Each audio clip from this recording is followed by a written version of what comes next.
요한계시록 11장 우리 1절부터 13절의 말씀을 보겠습니다. 또 내게 지팡이 같은 갈대를 주며 말하기를 일어나서 하나님의 성전과 제단과 그 안에서 경배하는 자들을 측량하되 성전 바깥마당은 측량하지 말고 그냥 두라. 이것은 이방인에게 주었은즉 그들이 거룩한 성을 42달 동안 짓밟으리라.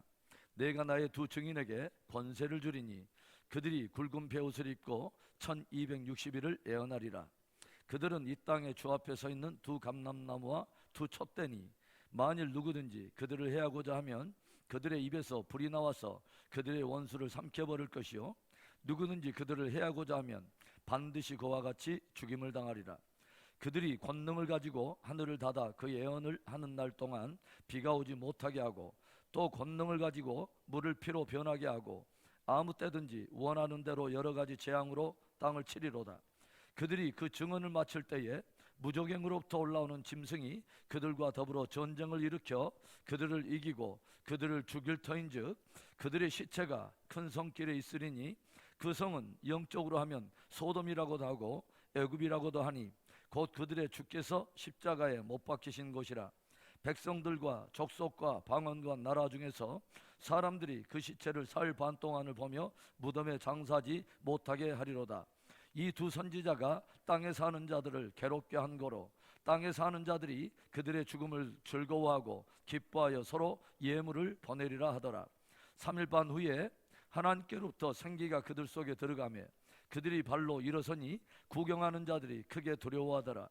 하늘로부터 큰 음성이 있어 이리로 올라오라 함을 그들이 듣고 구름을 타고 하늘로 올라가니 그들의 원수들도 구경하더라. 그때 큰 지진이 나서 성 10분의 1이 무너지고 지진에 죽은 사람이 7천이라. 그 남은 자들이 두려워하여 하늘 영광을 하늘의 하나님께 돌리더라. 아멘.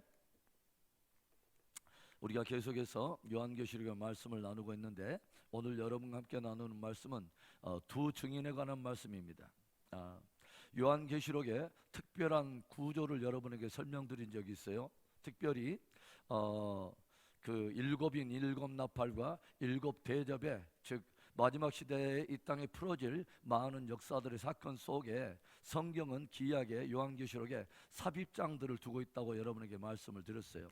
보니까 6장에서 무엇이 풀어지고 있냐면 일곱 인들이 풀어지고 있죠. 그래서 일곱인 일곱 나팔 일곱 대접은 조금 신기한 구조를 가지고 있다고 말씀을 드렸어요.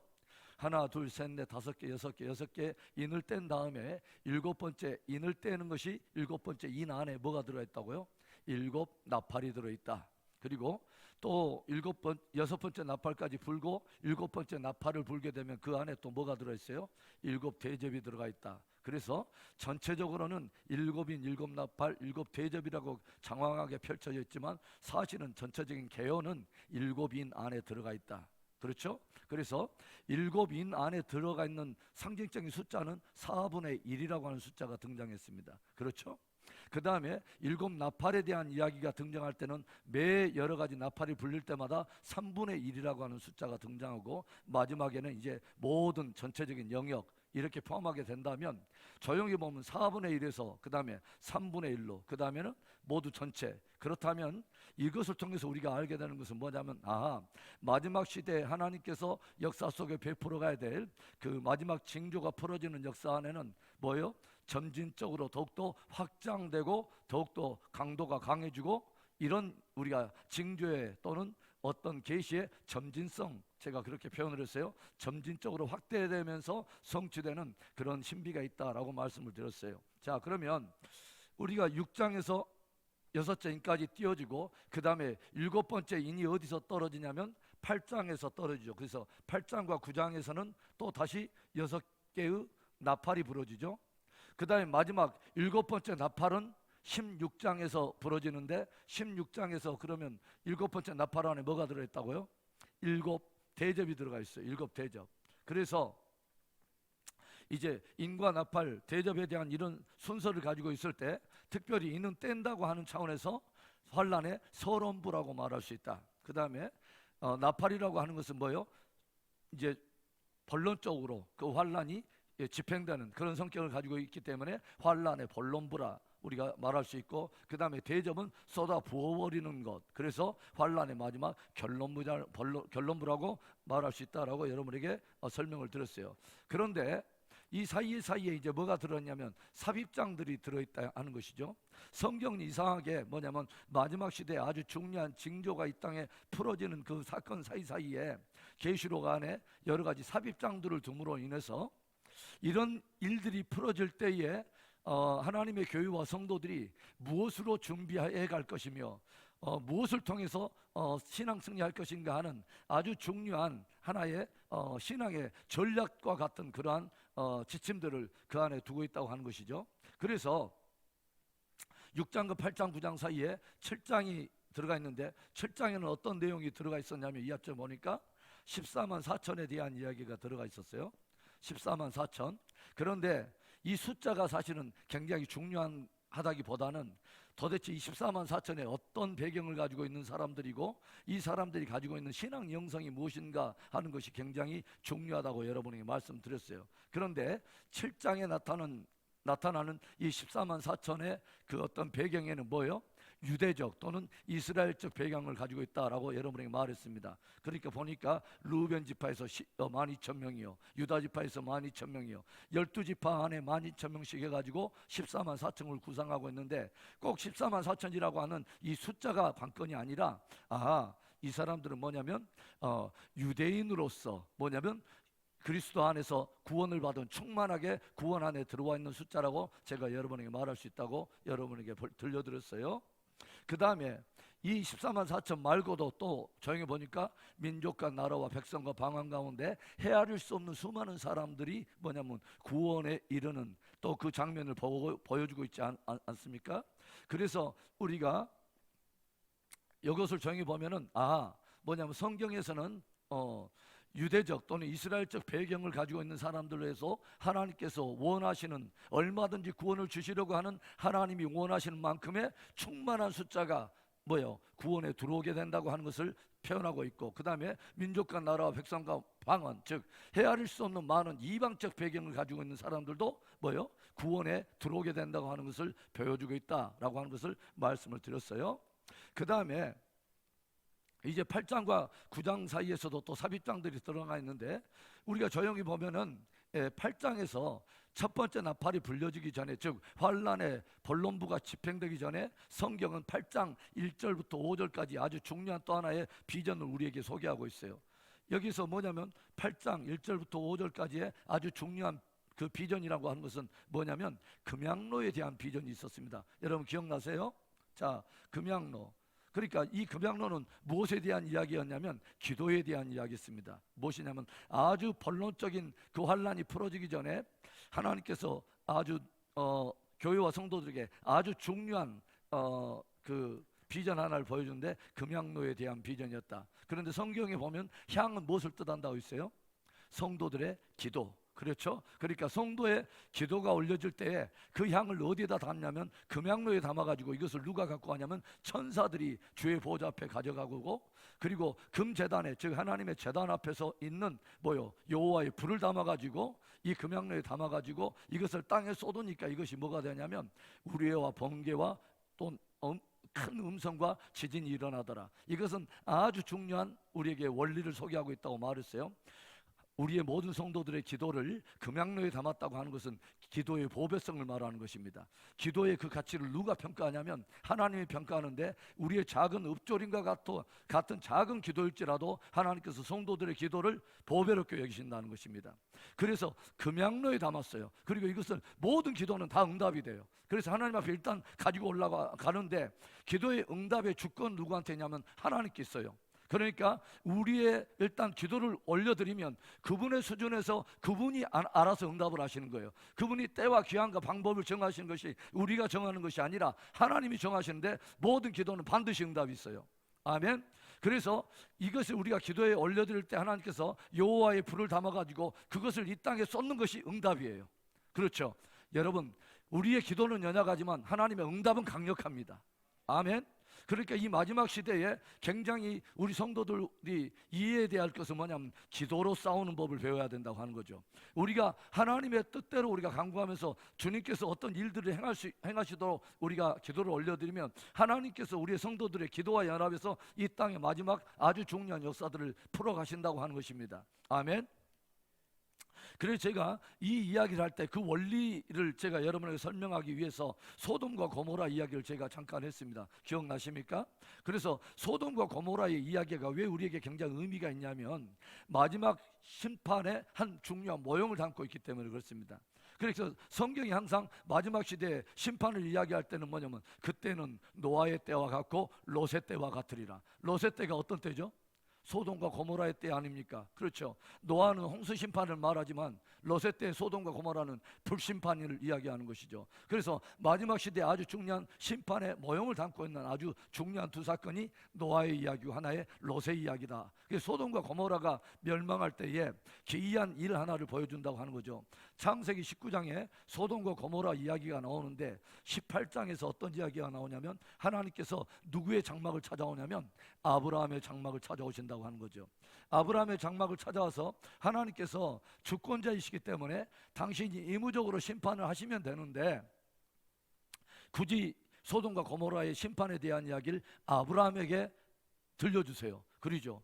그런데 이 아브라함은 소돔과 고모라에 대한 하나님의 그 심판의 이야기를 듣고 하나님께 영적인 꼭 딜을 하는 사람처럼 50명의 의인이 있으면 어떻게 할 것입니까?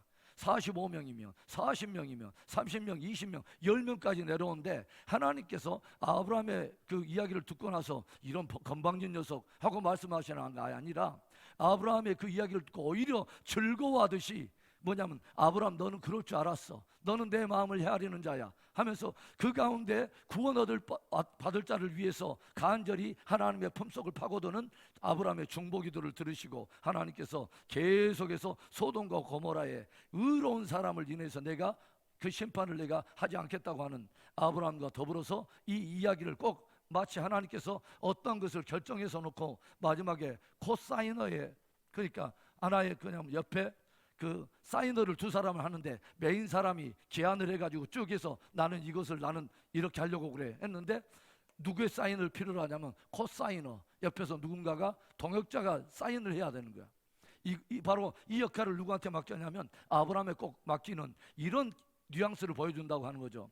여러분 이 이야기가 왜 그렇게 중요해요?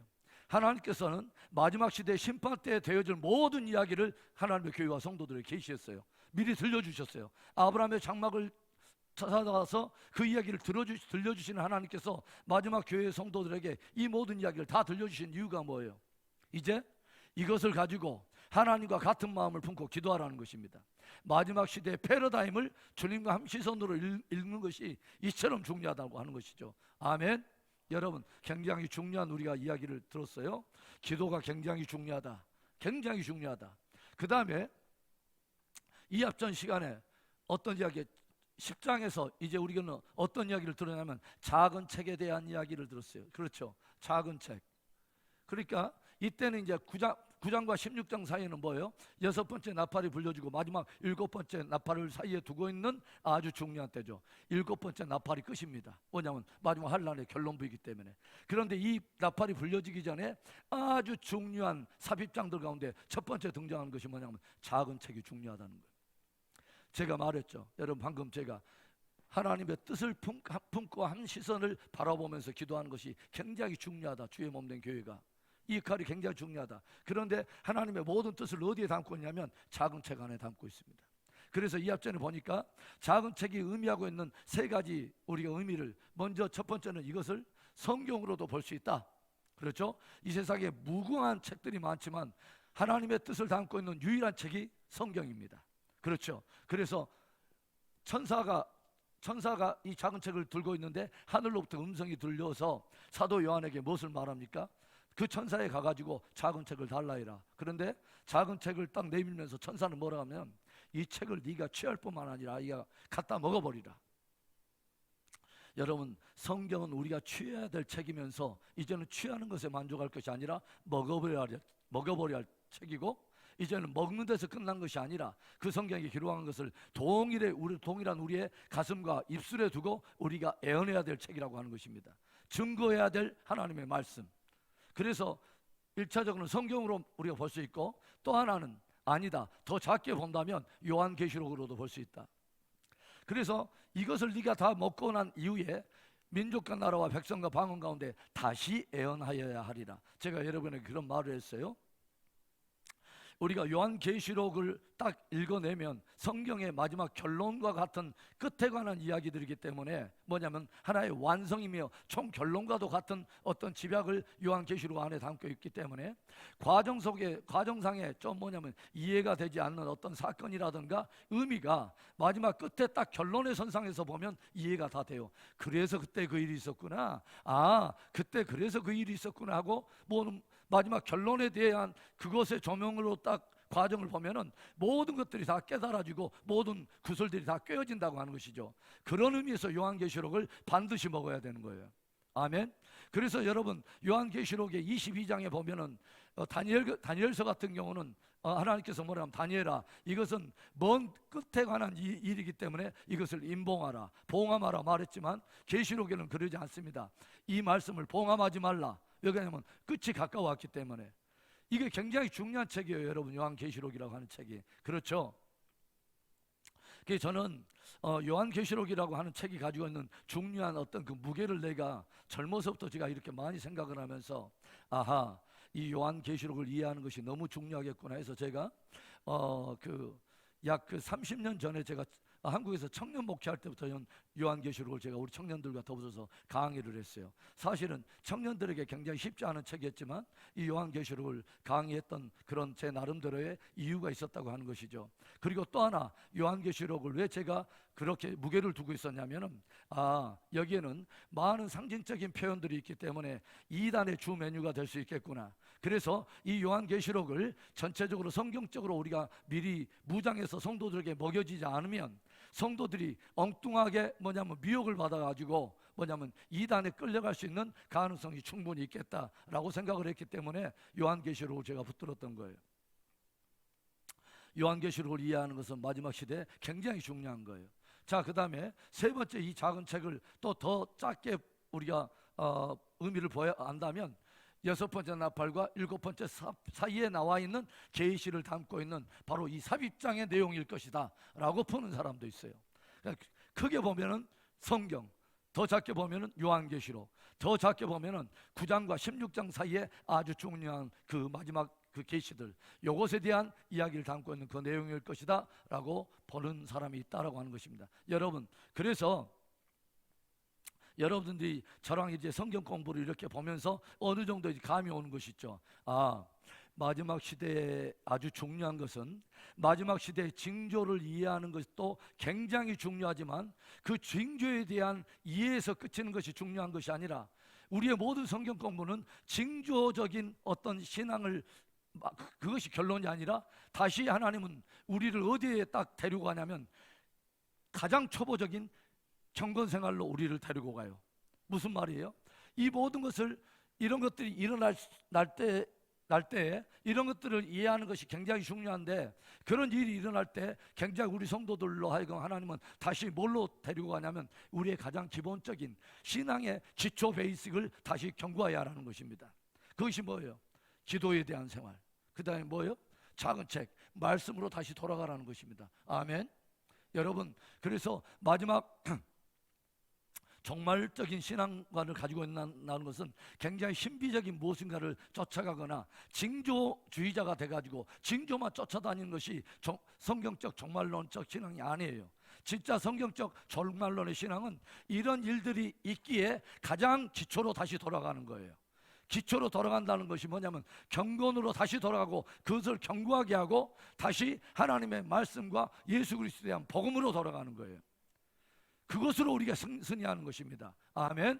자, 그러면 이제 오늘 봅시다. 작은 책에 대한 이야기를 이제 들어갔고 오늘은 무엇에 대한 이야기냐면 11장의 이야기인데 두 증인에 대한 이야기입니다. 자, 그러면 두 증인을 또 우리가 들어가면서도 성경이 강조하고 있는 것은 1절과 2절의 가장 기초 베이직이 이거예요. 자, 11장 1절과 2절을 봅시다. 우리 1절과 2절만 우리 함께 읽어봅시다. 시작. 또 내게 지팡이 같은 갈대를 주며 말하기를 일어나서 하나님의 성전과 제단과 그 안에서 경비하는 자들을 청량하되 성전 바깥 마당은 청량하지 말고 그냥 두라. 이것은 이방인에게 주었은적 그들이 거룩한 성을 42달 동안 짓밟으리라. 거기에서 뭔 이야기가 나와요? 경배에 대한 이야기가 나옵니다. 예배자들을 청량하라, 청량하라, 카운터해보라는 것입니다. 카운트해보라. 진짜 예배자들을 청량해라. 그런데 어떤 예배자 둘러 나누냐면 성전과 제단 사이에서 예배하는 자들과 그 다음에 성전 마당에서 예배하는 자들이 달라요. 그게 뭐냐면 성전과 제단 사이에서 예배하는, 즉 성소신앙을 가지고 진짜 주님을 만나기 위해서 주님께 합당한 예배의 마음을 가지고 예배하는 자들과 뭐냐면 마당에서 예배하는 자들이 다르다는 것이에요. 이게 성격적으로 우리가 예전 그 신앙의 선배들로 표현한다면 진짜 성전 안에서 예배 드리는 자와 성전 뜰만 받고 가는 이 예배자들이 다르다는 거예요.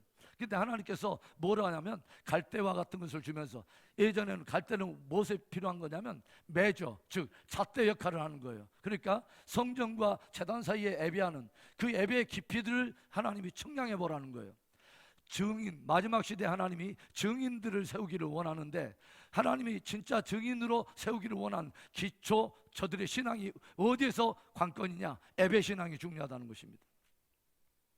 중요하죠. 그렇죠. 그러니까 성전 뜰만 바꿔가는 이 정도 예배가 아니라 진짜 우리의 마음의 중심에 예배받기 합당한 그 하나님이 우리의 중심이 되고 늘 그 하나님을 정말 우리가 사모하면서 우리가 성전과 제단 사이에서 그분이 받으심직한 예배를 준비하는 것이 굉장히 중요하다. 굉장히 중요하죠. 여러분, 창세기에 딱 일어났고 아담과 하와가 타락하자마자 그 다음 예배자들이 등장해요. 3장에서 타락이 일어나자요. 그 다음에 4장에는 누가 등장하냐면 예배자들이 등장하죠. 가인과 아벨. 그렇죠. 그런데 어떤 방향을 보여주냐면 가인과 그의 제물은 하나님이 연락하지 아니하시고 그 다음에 아벨과 그의 제물은 연락하시니라. 아하, 하나님이 받으시는 예배가 있고 받지 않는 예배가 있구나. 모든 예배라 해서 다 받는 것이 아니구나. 그 이야기가 여기까지 지금 흘러오는 거예요. 결국은 뭐예요? 성전과 제단 사이에서 예배드리는 자가 있고 하나님 앞에 매저 청량당하는 그 숫자가 계수당하는 예배가 있고 하나님께서 별로 관심 두지 않는 예배가 있구나. 그래서 성전 마당에서 예배하는 자들은 청량하지 말라. 저들을 이방인들에게 내어줬은즉 42달 동안 짓밟힘을 당하리라. 짓밟힘을 당하는 예배가 있다는 것이죠. 하나님은 예배자들을 보호하십니다. 신실한 예배자들을 찾으시잖아요. 그러죠. 하나님은 신령과 진리로 예배하는 자를 찾으시니. 그렇죠. 하나님은 결국은 예배가 관건이에요. 여러분, 예배는 우리 신앙생활의 모든 것들을 우리의 예배 신앙생활을 어떤 그 가늠해 볼 수 있는 모든 시금석이 바로 예배입니다. 그렇죠. 예배가 무너지면 다 무너지는 거예요. 어떤 누군가가 다시 회복되기 시작하면 무엇부터 회복되냐면 예배부터 회복되는 거예요. 굉장히 중요하죠. 그러죠? 자, 그래서 두 증인이 취해야 될 가장 중요한 것은 증인으로 하나님 앞에 쓰임을 받고 하나님 마지막 시대, 특별한 시대에 증인들을 준비하시는데 그들을 먼저 어떤 사람들로 준비되기를 원하냐면 참된 예배자들이라는 것입니다. 이게 굉장히 중요한 이야기입니다. 여러분, 예배 참으로 중요한 이야기죠. 자, 그래서 이제 저들이 뭐냐면 이제 증인으로 세워지는데 3절을 봐보세요. 내가 나의 두 증인에게 권세를 주리니 그들이 굵은 베옷을 입고 1260일을 예언하리라. 여러분, 두 증인이요. 증인이라고 하는 말은 어떤 용어냐면 법정 용어예요. 그러죠. 그런데 증인이 참된 증인으로서 효력을 발휘하기 위해서는 한 사람만의 증인이 아니라 성경에 보면 항상 두세 사람의 증언을 항상 필요로 해요. 그러죠. 그게 법적 효력을 갖는 가장 기본적인 증인의 숫자가 둘이에요. 그렇죠. 예수님께서도 항상 제자들을 보내실 때 항상 둘이씩 묶어가지고 항상 보내죠. 그러죠.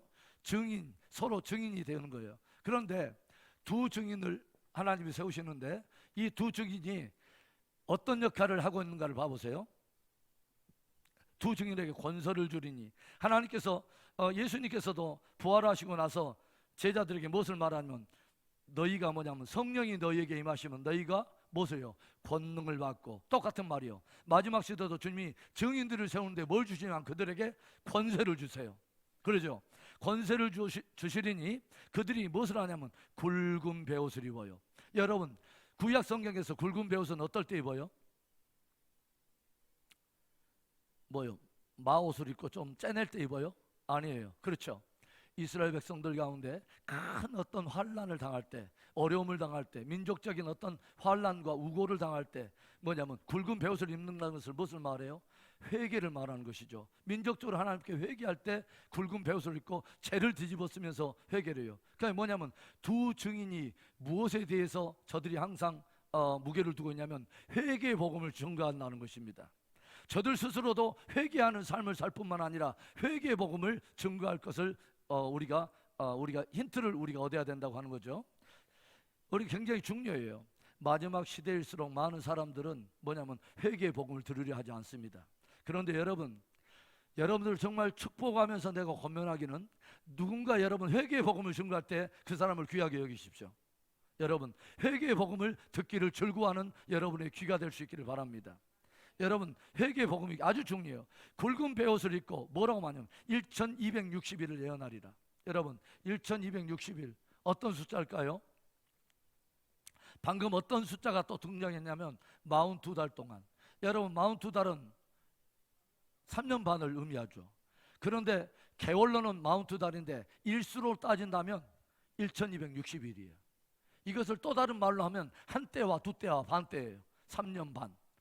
이렇게 성경이 이런 상징적인 숫자를 가지고 있는데 사실은 다 의미하는 것은 뭐요? 3년 반을 의미해요. 그러니까 제가 말했죠. 마지막 한 일회라고 하는 한 기간이 굉장히 중요한데 그 일회의 절반에 뭐냐면 그 멸망에 가중한 것이 번색을 드러나고 그때부터 본격적인 환란이 이루어질 것이다 라고 하는 성경이 들려주는 이런 것과 함께 맞물려 있는 이야기예요. 그러니까 굉장히 역사적으로 어두워진 바로 그때 마지막 역사의 마지막 때에 뭐요? 하나님께서 강력한 권능으로 증인들을 세움으로 말미암아 그들을 통해서 뭐요? 많은 사람들을 깨우도록 회개의 복음을 증거하게 될 것을 말하는 것입니다. 이런 일들이 있게 될 거라고 하는 거예요. 자, 그 다음에 우리가 또 봅시다. 이 사람들의 성격이 뭐냐면 4절에 그들은 이 땅에 주 앞에 서 있는 두 감람나무와 두 촛대다. 아하, 두 증인들을 뭘로도 또 표현하고 있냐면 두 감람나무구나. 또 저들을 또 다른 말로 두 촛대로 또 표현하고 있구나. 자, 점점 우리가 이제 그 의미들을 좀 우리가 규명해보면서 가봅시다. 그 다음에 5절에 하나님께서 저들에게 굉장히 강력한 권세를 주었기 때문에 저들이 사역하는 동안에 굉장한 권세가 드러나요. 뭐냐면 마지막에 사단도 뭐냐면 자기의 때가 얼마 남지 않았기 때문에 굉장히 강력한 사단적 어떤 그 분노를 이 땅에 표출해낼 것입니다. 그리고 굉장히 할 수만 있으면 뭐라고 말해요? 기이한 거짓 지사와 표적을 드러낼 거라고 말했죠. 그런데 하나님도 당신이 세운 두 증인들에게, 증인되는 교회와 성도들에게 강력한 권세를 풀어내실 것입니다. 역사 이후로 전례 없는 엄청난 권세를 하나님이 주의 교회와 성도들에게 풀어주실 것입니다. 아멘. 여러분, 이 권세가 없으면 마지막 세대를 이겨갈 수가 없습니다. 그래서 하나님께서 굉장한 강력한 권세를 하나님의 교회와 성도들에게 이겨낼 수 있도록 부어주실 것을 주님이 약속하신 것입니다. 그래서 6절에 또 보면 이렇게 표현되어 있어요. 그들이 권능을 가지고 하늘을 닫아서 그 예언을 한 날 동안에 비가 오지 못하게 하고 또 권능을 가지고 물을 피로 변하게 하고 아무 때든지 원하는 대로 여러 가지 재앙으로 땅을 치리로다. 자, 이제 서서히 그 주제를 들어가 봅시다. 조용히 보면 이 증인의 색깔이 어떤 인물로 딱 이렇게 드러나는 것을 우리가 보게 되죠. 여러분, 이 두 증인을 뭐라고 말하냐면 저들이 1260일 동안 굵은 베옷을 뒤집어 쓰고 애언은 하는데 그들이 애언을 하면서 뭐라고 말하냐면 6절에는 그들이 권능을 가지고 하늘을 닫아서 애언을 하는 날 동안에 비가 오지 못하게 하고 저들이 1260일을 예언하는데 저들이 예언하는 날 동안에 저들이 어떤 것들을 하냐면 하늘에 문을 닫아서 하늘에서 비가 내리지 못하게 하는 일이 있다. 여러분, 구약에 보면은 이 일을 행했던 선지자가 있어요. 누굴까요? 누구예요? 엘리야. 여러분, 엘리야라고 하는 선지자가 이 사람이 아합 시대 선지자죠. 그런데 엘리야라고 하는 선지자가 이때 예언을 하죠. 뭐냐면 내가 또 다른 말을 하지 않은 동안에는 하늘을 닫아서 뭐예요? 비가 내리지 않게 하리라. 여러분, 야고보서 5장 17절 찾아가 보세요. 자, 구약으로 안 찾고 자, 야고보가 말했던 이야기를 찾아가겠습니다. 야고보서 5장 17절에 이게 뭐냐면 기도하는 힘이 있다고 하는, 기도의 권세가 있다고 하는 것을 야고보가 들려주면서 이 말을 하는 거예요. 16절에 그러므로 너희 죄를 서로 고백하며 병이 낫기를 위하여 서로 기도하라. 의인의 간구는 역사하는 힘이 크민이라 하면서 기도의 능력을 강조하면서 이 사람의 이야기를 꺼내요. 17절 엘리야는 우리와 성정이 같은 사람이로되 그가 비가 오지 않기를 간절히 기도한 즉 뭐예요? 3년 6개월 동안 땅에 비가 오지 아니하고 다시 기도하니 하늘이 비를 주고 땅이 열매를 맺었느니라. 그러니까 3년 6개월 1260일 동안 하늘을 명해서 하늘을 닫고 비를 내리지 않았던 구약의 선지자가 있는데 누구냐? 엘리야다. 그런데 그 엘리야가 우리와 또 다른 사람이냐? 아니다. 성정이 우리와 똑같은 사람인데 기도할 때 이런 놀라운 역사가 있었다. 그 말은 무슨 말이냐면 하나님은 하나님을 경외하는 우리의 기도를 들으시고 우리를 통해서도 얼마든지 이와 같은 권능을 풀어내실 것이다. 굉장히 중요한 이야기죠. 그렇죠? 이 엘리야.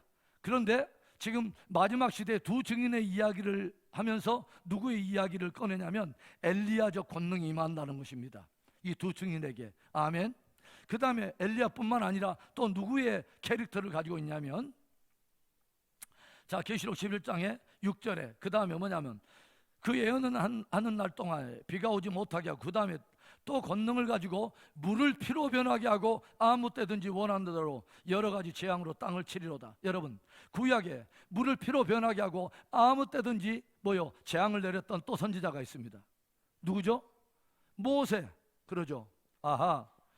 그러니까 마지막 두 증인에게 풀어내실 하나님의 권능이 누구와 같은 강력한 권능이 임하냐면 구약에 엘리야가 풀어냈던 그 엄청난 권세, 또 모세가 풀어냈던 엄청난 권세가 마지막 시대의 교회와 성도들에게 부어질 놀라운 권세라는 거예요. 아멘. 제가 말했잖아요. 그렇죠.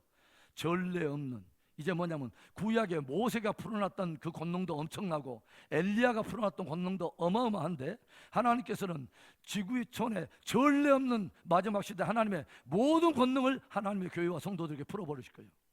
아멘. 여러분, 이 역사를 위해서 여러분 기도하시기 바라요.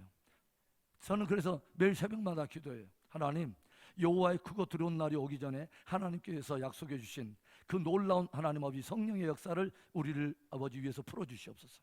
우리 교회에 이 역사가 일어나게 하여 주옵소서. 여러분, 서서히 이제 여러분 우리는 하나의 위기를 봤어요. 무엇을 보냐면 코로나가 찾아오고 코로나뿐만 아니라 코로나라고 하는 상황이 벌어지니까 경제적인 여파들이 함께 또 밀려오기 시작하고 사람들마다 강팍하기 시작하면서 나라와 민족들이 서서히 뭐냐면 움직이들이 자국 이익 우선주의인 이기적인 하나의 어떤 정책을 실리주의 외교를 펼치면서 서서히 무엇에 대한 이야기 나오냐면 전운이 감도는 지역이 서서히 일어나고 있죠. 그러니까 하나의 역사만 일어나는 것이 아니라 꼬리와 꼬리를 물면서 마지막 시대 이야기가 역사의 수면 위에 함께 떠올라서 병행선상에서 함께 무르익어가는 기이한 움직임을 우리는 보고 있어요. 여러분, 우리가 어떤 청룡열차를 타면 안전띠를 바짝 매잖아요. 여러분, 서서히 하나님이 역사를 흔들고 있습니다. 여러분, 서서히 우리도 경건의 띠를 견고하게 매고 우리가 마지막 때를 우리가 들어갈 수 있는 우리가 준비를 해야 될 줄로 믿습니다. 자, 그래서 모세적, 엘리야적 그 권능의 역사와 이 약속이 있구나. 엄청난 역사구나. 여러분, 그러면 한번 봅시다. 왜 두 증인의 역사를 풀면서 이 사람들의 이야기를 해요? 두 증인이 마지막 시대에 하나님이 이 두 증인을 통해서 잃어버린 하나님의 사람들과 흔들리는 교회들과 흔들리는 사람들을 이끌어내기 위해서는 하나님께서 저들에게 엄청난 권세를 풀어내실 것인데 이 사람들의 이야기를 우리가 하나님이 말씀하시는 것은 바로 두 증인의 시대가 이 사람들이 살았던 시대와 한 비슷한 그런 분위기를 연출하게 될 거라고 하는 것입니다. 여러분, 이 엘리야 때가 어떤 때예요? 이스라엘이 가장 어두웠던 때예요. 아합 시대. 아합과 누가, 그의 부인이 한 사람 있었는데 이세벨이라고 하는, 뭐냐면 아합은 정치의 한 모형이요, 이세벨은 하나의 종교의 모형이라고 말할 수도 있겠죠. 왜냐하면 이세벨이 뭐예요? 두로와 시돈의 그 왕인 그 옙바알의 딸인데, 이 여인이 무엇을 갖고 오냐면 아합과 함께 국제 결혼할 때 그 땅에서 섬기는 바알과 아세라 신을 가지고 오죠. 그리고 북왕국 이스라엘을 쑥대밭을 만들어 버립니다. 이때 어떤 일이 하냐면 여호와의 제단을 다 헐어버립니다. 그리고 뭐냐면 바알과 아세라 신전을 세우고 여호와의 종들을 잡아 죽이기 시작합니다. 이때는 무엇을 했냐면 여호와를 경외하는 모든 야훼 신앙을 아예 이스라엘에서 없애버리려고 했던 가장 이스라엘의 어두운 때가 바로 이때입니다. 그 말이 무슨 말이냐면 마지막 두 증인이 나타나는 바로 그때가 그와 같은 때일 것을 말하는 것입니다. 하나님의 교회와 성도들도 많은 사람들이 야합하면서 신앙에 대해서 타협해버리고 적그리스도적 경배에 함께 맞물리면서 엄청난 영적인 어두운 때가 오게 될 것을 말하는 거예요. 굉장한 시대죠. 여러분, 모세 때는 어떤 때예요? 애굽에 400년 동안 바로의 종살이 하던 때예요. 이스라엘 백성들이 가장 어두운 때. 주님께서 말하죠. 인자가 다시 올 때 믿음을 보겠느냐. 뭐냐면 교회와 성도들이 현저한 타락이 있게 될 것을 말한 거예요. 영적으로 굉장히 어두운 시대가 찾아올 것을 미리 주님이 들려주신 거예요. 이런 시대, 영적으로 가장 어두운 시대에 활동하게 될, 그러니까 두 증인, 마지막 시대의 교회와 성도들이 직면해야 될 상황이 만만치 않다는 것입니다. 영적인 치열한 전쟁터 한복판에 우리가 서서히 들어가게 될 것이다 하는 것을 주님이 미리 경고하여 들려주시는 거예요. 왜 이런 이야기를 들려줘요? 영적으로 무장하라고, 우리에게 더욱더 경건으로 무장하라고. 굉장히 중요하다는 것입니다. 여러분, 엘리야가 그때 모든 사람들이, 이스라엘 백성들이 다 바알과 아세라에게 경배하기 시작하고, 국가의 절대 권력인 아합이 이세벨과 더불어서 야훼께 경배하는 자들을 막 잡아 죽이고 막 하나님의 종들을 잡아 죽이려 하는 이때에 엘리야가 무엇을 합니까? 갈멜산의 거짓 선지자들을 불러가지고 영적 전쟁을 벌이죠. 누가 하나님인가를 한번 재보자 이 말이죠. 그렇죠? 엄청난 사람이죠. 하나님께서 마지막 그와 같은 증인들을 일으키신다는 것입니다. 이 엘리야의 이름이 뜻이 뭔지 아세요? 여호와, 그가 하나님이시다. 엘리야가 영적 전쟁을 한 최고의 그 주제가 바로 이것입니다. 누가 하나님이시냐? 여호와 그만이 하나님이시다. 이것을 증거하는 것입니다. 그러면 이 모세 역시 마찬가지죠. 애굽의 그 거짓신들, 결국은 10가지 재앙 내렸던 것은 애굽의 우상들을 다 겨냥한 하나님의 심판이었습니다. 그러니까 모세가 증거했던 것은 궁극적으로 뭐냐면 그 많은 신 중에 누가 진짜 신이냐라는 것을 결판을 내는 것입니다. 이게 모세가 던졌던 영적 전쟁이었어요. 이게 마찬가지인 것입니다. 여러분 보세요. 그리고 조용히 보면 엘리야는 광야의 사람이었어요. 광야에서 자랐습니다. 그리고 광야에서 메시지를 선포했고요. 모세 역시 사실은 어디서 준비됐냐면 광야에서 40년 동안 준비하고 이 사람들이 이끌고 어디로 데리고 가냐면 광야로 데리고 가요. 그러죠? 굉장히 마지막 시대에 광야 신앙이 우리에게 필요하다는 것입니다. 연단된 신앙. 여러분, 광야에서 하나님의 사람들을 준비하세요. 여러분, 우리가 편안하고 안락한 어떤 그런 차원이 아닙니다. 이제는 뭐냐면 진짜 하나님의 진리를 내 안에 붙들고 우리가 이 말씀을 살아내는 그러한 실제적인 믿음이 우리에게 굉장히 중요하다는 것입니다. 아멘. 자, 그러면 여기에서 우리가 한 가지 짚고 갈 필요가 있어요. 뭐냐면 하나님께서 구약을 다 마무리하고 제일로 구약의 마지막 책이 뭐예요? 말라기죠. 그러죠? 그러면 말라기의 제일로 마지막 구절에 보면은 신기한 구절로 딱 끝을 맺고 있습니다. 자, 말라기서를 찾아갑시다. 말라기 4장 찾아가 봅시다. 구약의 제일로 마지막 책 말라기서. 말라기서 4장 5절과 6절을 보겠습니다. 찾으셨어요? 자, 읽어봅시다. 시작. 보라, 여호와의 크고 두려운 날이 이르기 전에 내가 선지자 엘리야를 너에게 보내리니 그가 아버지의 마음을 자녀에게로 돌이키게 하고 자녀들의 마음을 그들의 아버지에게로 돌이키게 하리라. 돌이키지 아니하면 두렵건대 내가 와서 저주로 그 땅을 칠까 하노라 하시니라. 아멘. 여러분, 여호와의 크고 두려운 날이 오기 전에 내가 선지자 엘리야를 보내리라. 그가 흩어졌던 자들의 마음을 아비에게로 돌이키리니 그의 말을 듣지 아니하는 자는 저주를 당하리라. 이런 말입니다. 엘리야가 온다. 여러분, 이상하죠? 엘리야에 대한 이야기를 하고 구약은 딱 끝을 맺고 있습니다. 여호와의 크고 두려운 날이 전에 엘리야가 온다. 여러분, 이때는 사실은 말라기가 살던 이 시대는 이미 엘리야 선지자가 없던 시대예요. 여러분, 이미 엘리야 선지자는 자기 사역하고 하늘로 올라가고 없던 시대에 다시 말라기 선지자를 통해서 하나님이 들려주신 말씀이 뭐냐면 여호와의 크고 두려운 날이 오기 전에 내가 선지자 엘리야를 보낸다. 바로 이 말입니다. 여러분, 기이한 이야기로 딱 끝을 맺어요. 그리고 나서 신구약 사이에는 뭐요? 400년이라고 하는 암흑기가 찾아오죠. 그리고 나서 이제 신약이 시작되는데 신약이 딱 시작되면서 족보 이야기가 끝나자마자 누가 등장할까요?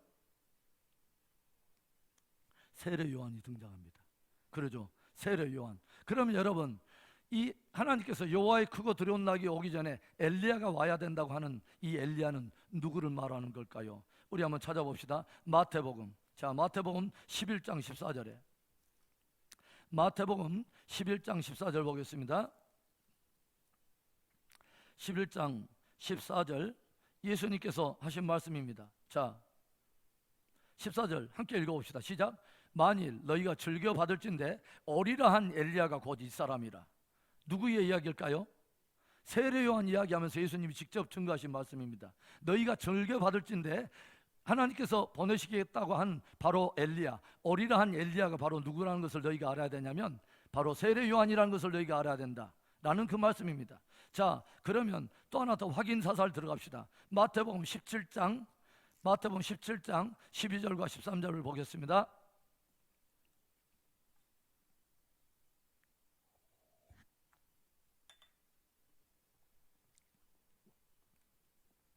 마태복음 17장 12절 13절. 자, 찾으셨어요? 읽어봅니다. 내가 너에게 말하노니 엘리야가 이미 왔으되 사람들이 알지 못하고 임으로 대우하였도다. 인자도 이와 같이 그들에게 고난을 받으리라 하시니 그제서야 제자들이 예수께서 말씀하신 것이 세례 요한인 줄을 깨달으니라. 아멘. 여러분, 그러면 여호와의 크고 두려운 날, 즉 하나님께서 이 땅 가운데 임하시는 날이 있는데 두 차례 임하시겠죠. 첫째는 초림이고 하나는 재림에. 그렇죠. 그런데 초림 때 먼저 여호와의 크고 두려운 날이 하나님이 오시기 전에 먼저 와야 된 엘리야는 누구냐면 세례 요한입니다. 그렇죠. 세례 요한. 아하, 세례. 왜 지금 세례 요한의 이야기를 제가 하는지 아세요? 엘리야가 등장하기 때문에 지금 세례 요한의 이야기를 제가 하는 거예요. 그렇죠. 에? 그러니까 뭐냐면 마지막 시대에 나타날 두 증인의 모습이 한 사람이 누구냐면 엘리야고 한 사람은 모세인데 이 엘리야의 모습을 어떻게 보면 구약에 끝날 때 선지자 엘리야가 오리라고 하고 말했는데 첫 번째 그 온 엘리야가 누구냐면 세례 요한이었다고 하는 것을 제가 지금 말하는 거예요. 그러면 초림 때 증인이 누구였다는 말이에요? 바로 세례 요한이었단 말입니다. 초림 때 그 말입니다. 그러면 재림 때 와야 될 엘리야는 누구란 말일까요? 두 증인의 모습으로 나타난 것을 이야기한다는 것입니다. 여러분, 이해가 되세요? 자, 그러니까 예전에는 엘리야, 초림 때는 세례 요한, 재림 때는 두 증인, 이게 함께 맞물려 있는 이야기라는 것입니다. 여러분, 그래서 이제 저랑 성경 공부를 하다 보면 그런 제가 말을 하잖아요. 구약은 신약의 한 뭐예요? 모형이며 그림자다. 그래서 구약 속을 조용히 보면 구약을 통해서도 뭐가 보이냐면 신약과 함께 연결되어 있다. 구약은 신약에 펼쳐져 있다. 그래서 구약에 나타난 엘리야의 이야기인데 시대와 이것이 동떨어져 있는 이야기인데 애언적인 의미를 보면 사실은 뭐예요? 동일한 무게를 가지고 있는 사람들이에요.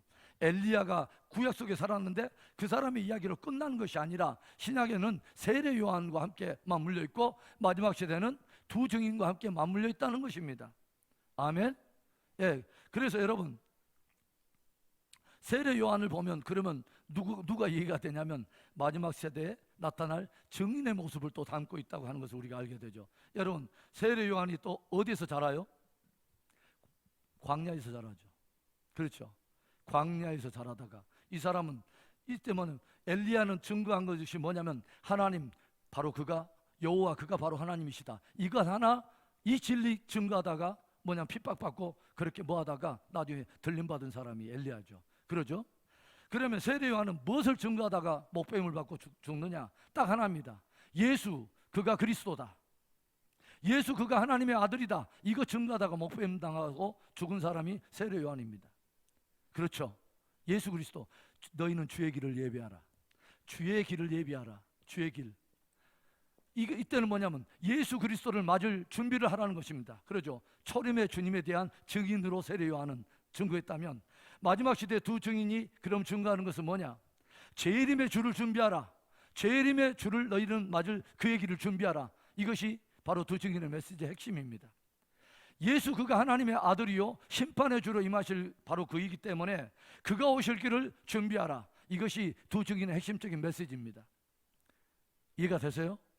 예, 이게 함께 다 맞물려 있는 이야기들입니다. 자, 그래서 이제 엘리야 때는 아합과 이세벨이 한 쌍으로 이렇게 있으면서 나라를 굉장히 어둡게 한 그런 모습을 담고 있다면 세례 요한 때는 무엇이요? 헤롯과 헤로디아라고 한 여인이 있죠. 그렇죠. 이것으로 해서 세례 요한이 목배임을 당하죠. 그 다음에 두 증인의 시대는 무엇이 드러나냐면 적그리스도와 음녀가 드러납니다. 그러면서 온 세상의 기류가 가장 어두운 때라고 하는 것이죠. 이때 두 증인들이 엘리야처럼 하나님의 권세를 입고 뭐냐면 영적 전쟁을 치러가면서 하나님의 백성들을 다시 하나님께로 돌이키는 일을 하게 될 거라고 하는 것입니다. 우리 교회가 그런 교회가 되기를 바랍니다. 저와 여러분이 하나님의 권세를 받고 마지막 시대에 증인으로 승리하는 귀한 은혜가 있기를 축복합니다.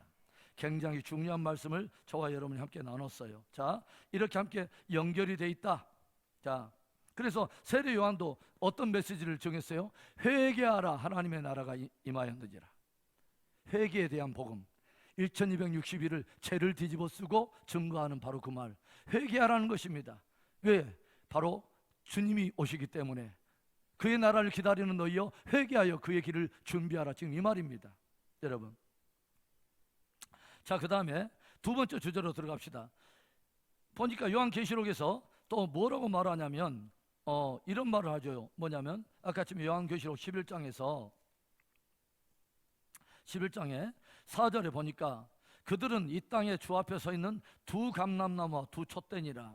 두 감람나무와 갑자기 두 촛대 이야기가 나와요. 이런 단어만 나오면 이제 뭐냐면 이런 단어를 굉장히 주 메뉴로 사용하시는 분들이 있죠. 야, 네가 한 감람나무 해라. 내가 한 감람나무 할게 해가지고 예전에 우리나라 그 초창기 기독교 세대 그 이단의 대표적인 두 분이 계셨어요. 문모 씨와 박모 씨가 있었어요. 그런데 이분들이 서로 만나가지고 아름다운 거래를 하면서 당신의 한 감람나무하고 내가 한 감람나무 하자 해가지고 많은 사람들을 미혹해서 그렇게 잡수셨던 사건이 있었습니다. 여러분, 그런데 제가 말하지만 성경이 말하는 상징적인 표현이 구체적으로 누구라고 말하지 않는 이상 철도로 그 어떤 그 상징적인 그 이미지를 특정한 어떤 인물로 갖고 가서 해석을 하면 다 뭐냐면 대부분 이단위로 보시면 돼요. 우리는 항상 이런 단어가 나오면 무엇을 봐야 되냐면 그 단어가 다른 성경에서는 어떤 이미지로 사용되는가를 늘 봐야 되는 거예요. 이것을 성경적 상징주의 해석이라고 그러는데 다른 어떤 인물로 풀어가는 것이 아니라 성경에 나타난 그 인물의 캐릭터가 구약 속에 누가 있었는가, 또 다른 이미지로 누가 있었는가를 한번 살펴보는 것입니다. 자, 스가랴 사정으로 넘어갑니다. 오늘 스가랴 사정 여기까지만 하고 우리가 다음 시간에 좀 이어서 또 갑시다. 자, 스가랴 사정하러 갑시다. 스가랴 사정 찾으셨어요? 자, 나중에 소선지서 나올 때, 자, 학계 다음에 스가랴 나오죠. 스가랴 4장에 이런 이야기가 나와요. 1절부터 좀 보겠습니다. 내게 말하던 천사가 다시 와서 나를 깨우니 마치 자는 사람이 잠에서 깨어난 것 같더라. 그가 내게 묻되 내가 무엇을 보느냐. 그러니까 스가랴가 내가 대답하되 내가 보니 뭐요? 숭금 등잔대가 있는데 그 위에는 기름 그릇이 있고 또 그 기름 그릇 위에 7 등잔이 있으며 그 기름 그릇 위에 있는 등잔을 위에서 7 관이 있고 3절에 그 등잔대 곁에 2 감람나무가 있는데 하나는 그 기름 그릇 오른쪽에 있고 그 하나는 왼쪽에 있나이다. 뭐냐면 갑자기 무엇에 대한 이야기가 나냐면 숭금 등잔대 이야기가 나옵니다. 이게 뭐냐면 예전 성전이나 성막에 그 램프 스탠드 뭐냐면 촛대를 말하는 것입니다. 금촛대, 램프 스탠드, 금촛대라고 말하기도 하고 등잔대라고 말하는데 바로 이것을 말하는 거죠. 이 위에 이렇게 7 등잔이 있고 7 관들이 있고 뭐냐면 이 등잔대 좌우에 뭐가 있냐면 2 감람나무가 있더라고 하는 거예요. 지금 이것을 스가랴가 봤다는 거예요. 이것을 보고 나서 스가랴가 굉장히 궁금하잖아요. 그러면서 이것이 도대체 뭔 뜻일까라고 5절에 보니까 내게 말하는 천사가 대답하여 이르되 네가 이것들이 무엇인지 알지 못하느냐 하므로 내가 대답하여 내 주여 내가 알지 못하나이다. 스가랴가 모르겠다고 말했어요. 그랬더니 6절에 이런 말이 있어요. 우리가 즐겨 사용하는 문구인데 그가 내게 대답하여 이르되 여호와께서 스룹바벨에게 하신 말씀이니라. 만군의 여호와께서 말씀하시되 이는 힘으로 되지 아니하며 능력으로 되지 아니하고 오직 나의 영으로 되느니라. 큰 산아 네가 무엇이냐? 내가 스룹바벨 앞에서 평지가 되리라. 그가 머릿돌을 내어놓을 때에 무리가 외치기를 은총이 그에게 있을지어다 하리라 하셨고 9절에 스룹바벨의 손이 이 성전의 기초를 놓았은즉 그의 손이 또한 그 일을 마치리라 하셨나니 만군의 여호와께서 나를 너희에게 보내신 줄을 내가 알리라 하셨느냐. 10절 작은 일의 날이라고 멸시하는 자가 누구냐? 사람들이 스룹바벨의 손에 다림줄이 있음을 보고 기뻐하리라. 이 7은 온 세상에 두루다니는 여호와의 눈이니라 아니라. 아멘. 여러분 스룹바벨이 누군지 알아요? 스룹바벨은 총독입니다. 그런데 이 총독이 스룹바벨이 뭔 일을 하냐면 바벨론에 끌려갔던 사람들이 그 고레스 왕이 이제는 뭐냐면 이스라엘 백성들이 돌아가도 좋다, 유다 백성들이 돌아가서 하나님의 성전을 지어도 좋다 하고 1차 귀환령을 내리죠. 그 사람의 이름이 고레스예요. 하나님께서 이때 이제 어떤 그런 하나의 이야기가 있죠. 원래 고레스라고 하는 사람이 자기는 그런 말도 몰랐는데 뭐냐면 갑자기 유대 일부 사람들이 와가지고 당신의 이름이 성경에 있는지 아냐고. 내 이름이 어디 성경에 있냐? 그러니까 이사야 시절에 이사야라고 하는 선지자가 장차 후에 고레스라고 하는 사람이 나타나는데 그 사람이 뭐냐면 나타나면 그 사람이 나의 백성들을 다시 예루살렘으로 돌아가게 하는 일들이 있게 될 것이고 그로 인하여 하나님의 성전이 건축된다라고 하는 그 일이 이사야 선지자를 통해서 예언되어 있더라 하면서 그래서 이 사람이 그것을 실행했다고 하는 말이 있어요. 그 말을 듣자마자 이 사람이 뭐라고 말하냐면 고레스 해가지고 이 사람이 그 이스라엘 백성들을 돌려보냈다고 하는 근거는 확실하지 않지만 아름다운 이야기가 있어요. 그래서 그러니까 총독이 이 사람이 스룹바벨은 무엇을 했냐면 바벨론으로 포로로 끌려갔던 하나님의 백성들을 다 데리고 예루살렘으로 돌아오는 일을 했어요. 여러분 의미 있죠. 바벨론으로 끌려가 있는 사람들, 바벨론에 종살이하는 사람들을 모두 데리고 다시 하나님의 땅으로 회복시킨 사람이에요. 이 리더가. 그리고 무엇을 했냐면 이 사람의 지도 아래서 무엇을 하냐면 예루살렘 성전이 무너졌던 성전이 세워져요. 이 일을 했던 사람이에요. 여러분 2 증인의 바로 이 이미지가 바로 이것이 하나 있다고 하는 것입니다. 이 2 감람나무가 의미하는 스가랴 4장에 나오는 2 감람나무가 의미하는 2 인물이 있는데 한 사람은 총독인 스룹바벨이고 한 사람은 대제사장 여호수아입니다. 이 이미지를 가지고 있다고 하는 것이죠. 그런데 이 2 사람이 했던 일이 뭐라고요? 바벨론으로 끌려갔던 하나님의 사람들 다시 하나님의 땅으로 되돌이키고 저들의 흩어졌던 심령을 다시 한번 재건하여 성전을 건축했다고 하는 것입니다. 마지막 시대 두 증인이 할 일이 바로 이 일이라고 하는 거죠. 흩어졌던 모든 하나님의 백성들의 마음을 다시 하나님께로 되돌이켜서 저들의 심령 성전을 다시 재건하게 될 거라고 하는 것입니다. 이 일을 하게 될 목숨이 바로 두 증인이 해야 될 바로 그 일을 하게 될 거라고 하는 거죠. 그래서 11절에 아이스가랴가 물어봤어요. 4장 11절에 내가 그에게 물어 이르되 등잔 좌우에 두 감람나무는 무슨 뜻이니까? 다시 그에게 물어 이르되 금 기름을 흘리는 두 금관 옆에 있는 이 두 감람나무 두 가지는 무슨 뜻이니까? 13절에 그가 내게 대답하여 이르되 네가 이것이 무엇인지 알지 못하느냐 하는지라 내가 알지 못하나이다. 14절 함께 있습니다. 시작. 이르되 이는 기름 부음 받은 자 둘이니 온 세상의 주 앞에 서 있는 자들이니라. 아멘. 여러분, 결국은 뭐냐면 이 두 사람은 누구냐면 기름 부음을 받은 두 사람이에요. 무엇을 말하는 거예요? 성령을 받은 사람이에요. 하나님의 영의 움직임에 받은 사람이에요. 왜 이 성령을 받지 않으면 안 되냐? 왜 하나님의 성전을 세우고 하나님의 교회를 다시 세우고 무너진 성벽을 재건하고 흩어진 사람들을 하나님께 돌아오는 이 일을 할 때에 왜 안 되느냐? 사람의 힘으로 이것을 할 수 없다는 거예요. 그래서 아까쯤에 4장 6절에 뭐냐면 이는 스룹바벨에게 들려줘라. 뭐냐면 스룹바벨아 이것은 힘과 능으로 하는 게 아니야. 여호와의 영으로 말미암아 되느니라. 그렇죠. 초대교회 무너진 교회를 누가 세우느냐? 성령이 임해야 권능을 받고 그 권능을 입은 제자들이 하나님의 교회를 세운다는 것입니다. 이 일이 마지막 시대도 똑같이 있게 될 거라고 하는 거죠. 그래서 마지막 시대 여호와의 크고 두려운 날이 오기 전에 내가 내 영을 남종과 여종에게 부으리라. 이 사건이 너무 중요하다는 겁니다. 그래서 우리는 초대교회와 제자들이 기도했던 것처럼 마가의 다락방에 들어가지고 이 일을 위해서 우리 기도해야 되는 거예요. 새벽마다 기도하고 우리가 여러분들이 교회를 위해서 기도할 때마다 제일 먼저 기도 순위 1위가 이거예요. 하나님, 우리 온 교회가 하나님 아버지 성령의 충만함을 있게 하여 주옵소서. 하나님 여호와의 영으로 충만하게 되어서 진짜 하나님 아버지 주여 사람들을 살리는 아버지 증인의 삶을 살도록 우리를 써주시옵소서. 여러분 이 기도해야 돼요. 이 기도해야 돼요. 여러분 그래서 바로 지금 그것을 말하는 거예요. 뭐냐면 이 촛대가 여러분 촛대가 뭘 상징해요? 등잔대. 계시록 1장 20절에 일곱 촛대는 일곱 교회예요. 일곱 별은 일곱 교회의 사단이라. 결국은 구약에서는 성막 성전의 이야기고 신약에는 다 교회의 이야기예요. 할렐루야. 교회 세울 때 사람의 힘과 누구로 세워지는 거 아니라는 거예요.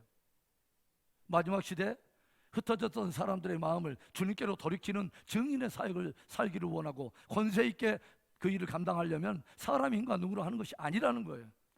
성령을 받아야 하나님의 영으로 충만할 때 일이 이루어진다는 거예요.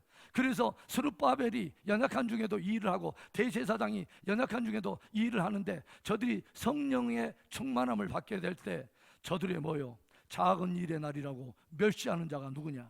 뭐요? 저들이 전 지대를 놓았은즉 저들이 뭐요? 끝을 보리라.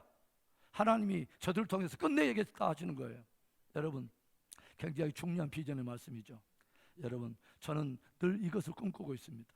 하나님 마지막 시대 여러분 얼마나 절묘한 타이밍에 우리가 지금 이런 말씀을 들어요. 여러분 예수님께서 장차 일어날 일을 미리 제자들에게 다 들려주시고 그 일이 일어날 때 너희로 하여금 생각나게 하려 함이라. 여러분 하나님이 다 이런 이유 때문에 우리에게 미리 말씀을 주신 거예요. 굉장히 쉽지 않은 시대에 우리는 뭔가 어떤 지구촌의 기류가 서서히 무엇인가 변화의 기류 속에 있는 바로 이때 우리는 이 말씀을 접하고 있습니다. 저와 여러분이 복 있는 사람인 줄로 믿습니다. 그 말은 복이 있는가 동시에 책임성 있게 이 말을 받아야 되고 이 말씀을 가지고 이 말씀이 내 삶에 이루어지도록 우리 교회에 이루어지도록 우리가 간절히 기도해야 할 줄로 믿습니다.